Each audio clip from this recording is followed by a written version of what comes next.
नमस्कार, मी शीतल माझ्या चॅनलवर तुमचे स्वागत करते। आज तुमच्यासोबत छान असा व्हिडिओ घेऊन आलेले आहेत। श्रावण चालू आहेत आणि बऱ्याच मैत्रिणी श्रावणामध्ये उपवास करत असतात आणि महादेवाच्या मंदिरात जात असतात आणि आपण महादेवाच्या मंदिरात जातो, त्या पूजा अर्चा करतो, पण आपण त्या सर्व पूजेच्या मागील काही गोष्टी आपल्याला माहीत नसतात। बघा, आपण ज्या वेळेस मंदिरात जातो शिवलिंगासमोर 3दा टाळ्या वाजवत असतो, पण त्या टाळ्या का वाजवतो? प्रत्येक टाळीमागील अर्थ आपल्याला माहीत आहेत का? नाही ना? चला तर मग आज आपण तो अर्थ जाणून घेणार आहोत। शिवलिंगासमोर 3दा टाळ्या वाजवण्यामागील कारण काय आहेत? मैत्रिणींनो, व्हिडिओ शेवटपर्यंत नक्की बघा। व्हिडिओमध्ये खूप छान अशी माहिती तुमच्यासोबत शेअर केलेली आहे। चला तर मग व्हिडिओला सुरुवात करूया। शिवलिंगासमोर 3दा टाळ्या वाजवण्यामागील कारण भारतातील शिवमंदिरामध्ये तुम्हाला अनेकदा भक्त शिवलिंगासमोर 3दा टाळ्या वाजवताना दिसतील। ही एक सामान्य प्रथा आहे, पण तुम्ही कधी विचार केला आहे का की यामागे काय रहस्य आहे आणि प्रत्येक टाळीचा अर्थ काय आहे?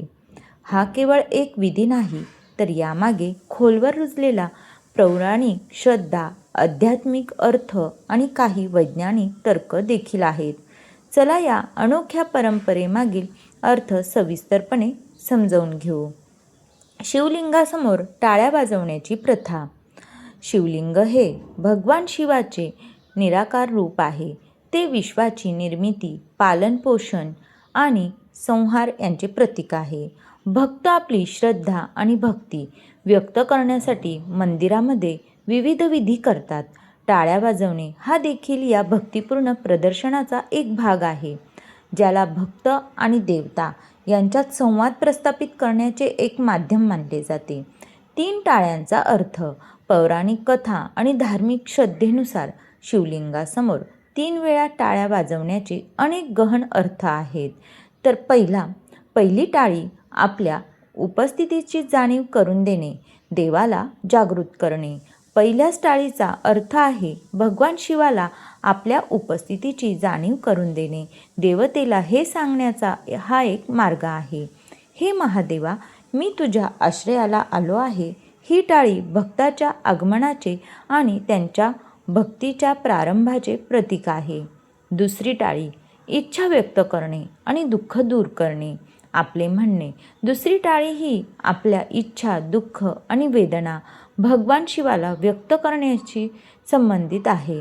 टाळी वाजवून भक्त आपले दुःख दूर करण्यासाठी आणि आपल्या इच्छा पूर्ण करण्यासाठी भगवान शिवाला प्रार्थना करतो। ही एक विनवणीची कृती आहे, जिथे भक्त आपल्या सर्व अडचणी देवाच्या चरणी अर्पण करतो। तिसरी टाळी पूर्ण शरणागती आणि आशीर्वादाची विनंती, शरण घेणे। तिसरी आणि शेवटची टाळी पूर्ण शरणगतीचे प्रतीक आहे। या टाळीने भक्त हे मान्य करतो की तो आता पूर्णपणे भगवान शिवाच्या आश्रयात आहे आणि त्यांच्या निरंतर आशीर्वादासाठी व कृपेसाठी प्रार्थना करतो। याचा अर्थ असा आहे की भक्त आपले सर्व निर्णय, इच्छा आणि जीवनाची दिशा शिवावर सोपवत आहे।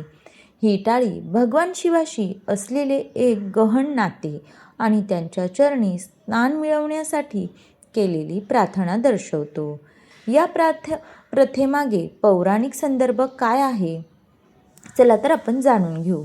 या प्रथेशी संबंधित काही पौराणिक कथा आहेत। रावणाचे उदाहरण असे मानले जाते की लंकेचा राजा रावण, जो भगवान शिवाचा परम भक्त होता, तो आपल्या प्रार्थनेनुसार नंतर 3 वेळा टाळ्या वाजवत असे।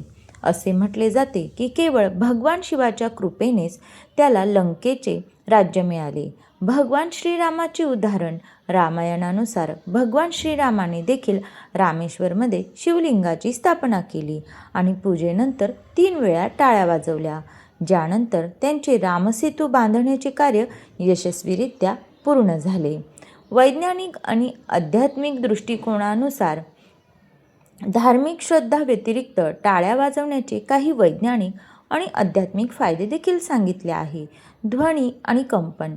टाळ्या वाजवल्याने निर्माण होणाऱ्या ध्वनी लहरी वातावरणात सकारात्मक ऊर्जा पसरवता आणि नकारात्मक ऊर्जा दूर करता. हे कंपन मानसिक शांती प्रदान करते. 2. एकाग्रता आणि जागृती. कधीकधी उपासनेदरम्यान मन भरकटू शकते.